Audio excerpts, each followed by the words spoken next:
Ngayong araw nga pala, meron kami pupuntahan. Ito ay birthday ng aking lola. Papunta na nga kami sa aming venue at ito na dito kami sa may parting gisgis. Yun nga pala, napuntahan namin na resort ay Lolo's Dream. Sa sobrang init ng panahon, natuyo na ang mga dahon-dahon sa paligid. At yan na nga, papasok na kami doon sa mismong venue. At ito na nga, tamang gala na muna, titignan muna ang mga paliparigi. At yun, lumabas na nga ang aming lola sa sakyan. At para makapagpahinga, sama atin ng biyahe. At yung mga bata, naglamoy na nga, di na nakapag-antay. Eh, nag-swimming na sila. Binobombahan na nga pala nila ang lobo dyan, pan-decoration. Mamaya, ikakabit na lang doon sa labas at tungatagyaran niya na silang gawa. Ayan, may nagkakala, may nagpipicturan. Ito na, kinakabit na namin ang mga decoration. Yan, tamang kain muna ng mangga. May alam mo, ito ang paborito ko pag may mga ganitong swimming. May hotdog, may chicken, may barbecue, at mga puto, spaghetti. Yan. Ito na nga, dito nagpe-pray na kami.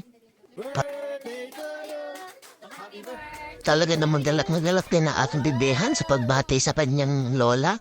At yun, message na nga dyan si mami at siya nga ay napaiyak na. Siguro sa sobrang katuwan na rin at kumpleto kami. Nandiyan kanyang mga anak, mga apo at tapos sa matuhod. Ang saya nga rin naman pag may mga ganitong pagganap na taon-taon na sineselebrate namin ang kanyang birthday at nagiging-reunion na rin namin ito. Pala sa video na yan, nabati ang aking mama dahil siya ay nasa ibang bansa, wala siya dito. At ito, bumabati na ang kanyang mga apo-apo. Nagkakaiyakan na nga sa mga pagbati at yan lahat. Diyan na sunod-sunod, bumati na kami. Kanyang mga apo. Ayan, na si Kuya Boyong.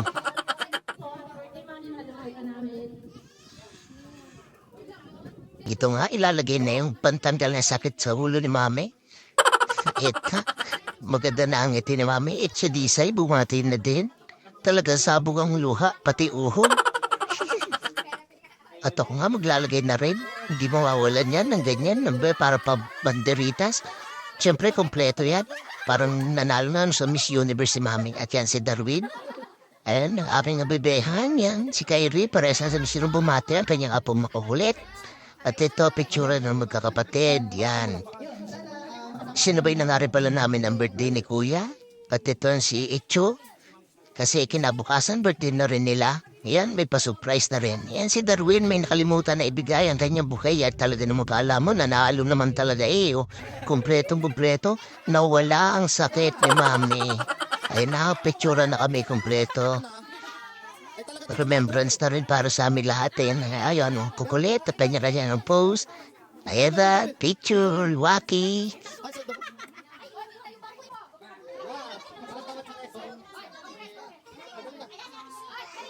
Ito siyempre, sa mga ganito pagganap at swimming, hindi mawawala ang inuman. At dito na nga, tama mga kwentuhan na lang kami dito, mga boy-boy. At yun, magkatama, nag-swimming na nga ako po dito. Kahit gabing-gabi, sobrang lamig. At ito na nga yung kinabukasan. Yan, hindi ko na-videoan na yung gabi. At ito, si Isabela, maaga nagising. Nagduyan na. At ito, yung swimming pool, wala pang tao. Kasi sobrang aga pa niyan, wala pa naliligo. Siguro kung nilalamig pa, mga bata. At dito na nga yan, tama picture na sila, maganda ang sikat ng araw na tamang basketball na sila.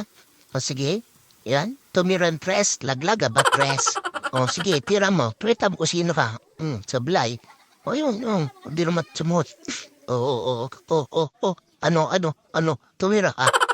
Sala. Mga swimming na rin din kami dito lahat. Kasi mamaya uwi na rin kami. Ayan, langoy, lahat kami. Swimming na kami dito. Yan, chill lang.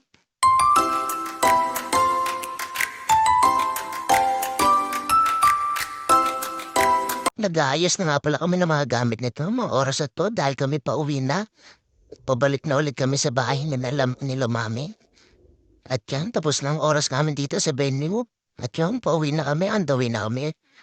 Ang sarap nga naman sa pakiramdam na ganito, nag-swimming, nag-outing at nagkakabanting ang buong pamilya. At taon-taon namin ginagawa ito. At parang makapag-reunion na rin kami. Magkakita-kita at pagkamustahan dahil kasi yung iba malalayo din tinitirhan, yung iba taga Manila. Kami naman nasa Laguna rin. Salamat sa nanood. Like and follow my page. Paalam. Salamat!